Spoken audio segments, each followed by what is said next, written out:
Hi friends, education for all channel में आप सभी का हार्दिक स्वागत है। आज हम करेंगे आगे का पार्ट।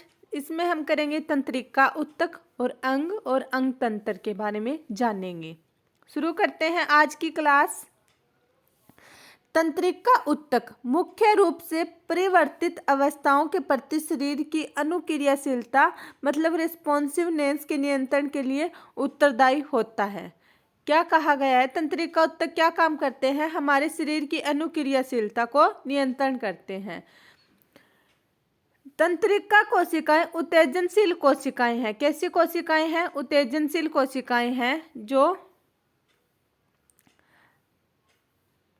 तंत्रिका तंत्र की संचार की इकाई है। क्या है? संचार की इकाई। चित्र 7.8। पहले हम चित्र 7.8 को देखते हैं कि तंत्रिका ऊतक कैसे होते हैं। ये किसका चित्र है? तंत्रिका ऊतक या तंत्रिका कोशिका का। ये क्या है? केंद्रक सहित कोशिकाएं। क्या है? केंद्रक सहित कोशिकाएं। इसके पीछे पूंछ टाइप एक लंबी संरचना होती है, उसे हम क्या कहेंगे? तंत्रिकांश। क्या कहेंगे? तंत्रिकांश। इसके ये निकलती है फिर इसमें से द्रुमिकाएं। इन्हें क्या बोलेंगे? द्रुमिका। क्या बोलेंगे? द्रुमिका। और इसके आसपास क्या बिखरे रहते हैं? तंत्रिका कणिकाएं। क्या बिखरी रहती है? कणिकाएं। आगे देखते हैं।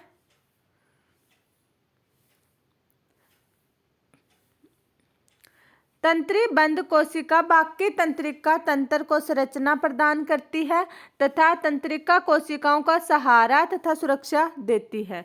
ये कोशिकाएं क्या करेगी? बाकी कोशिकाओं को संरचना प्रदान करेगी और सहारा और सुरक्षा प्रदान करेगी। हमारे शरीर में तंत्रीबंध कोशिकाएं तंत्रिका ऊतक के आयतन के अनुसार आधे से ज्यादा हिस्सा बनाती है। क्या बनाती है? आयतन के अनुसार आधे से ज्यादा हिस्सा बनाएगी।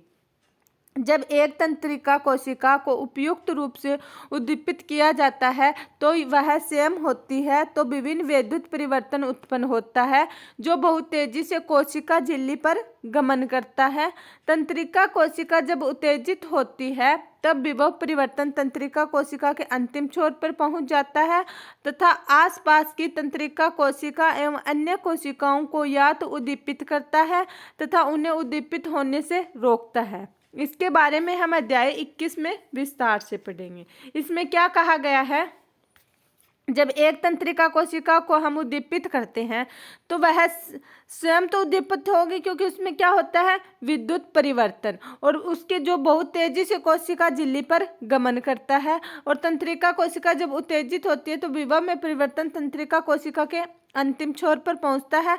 आसपास की तंत्रिका कोशिका व अन्य कोशिकाओं को या तो उद्दीपित करेगा अथवा उन्हें उद्दीपित होने से रोकता है। अब जैसे ये क्या एक तंत्रिका कोशिका है, इसको हमने यहाँ से उद्दीपित किया मतलब यहाँ से इसको छू लिया तो इसके अंदर क्या फिर गमन करेगा? विद्युत विभव गमन करेगा। ऐसे उसके ना सारे सिरों पर पहुंच जाएगा, अंतिम सिरे तक ये विद्युत गमन पहुंचे। इसका क्या काम होगा? अगर हमारा ब्रेन इसको ऐसे कमांड देगा कि भी सारी कोशिकाओं को उद्दीपित करना है तो ये उद्दीपित करेगा, बाकी कोशिकाओं को भी एक्टिवेट करेगा। अगर इसको ऐसे ब्रेन कमांड देगा कि भी सभी कोशिकाओं को कंट्रोल करना भी इसके उद्दीपित ना हो तो फिर क्या करेगा? बाकी कोशिकाओं को एक्टिवेट होने से रोकेगा। इसका ये काम होगा। आगे हम देखते हैं अंग और अंग तंत्र।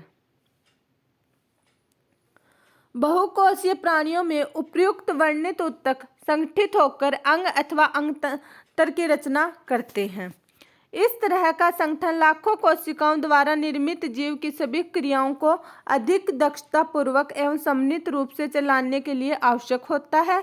शरीर के प्रत्येक अंग एक या एक से अधिक प्रकार के ऊतकों से बना होता है।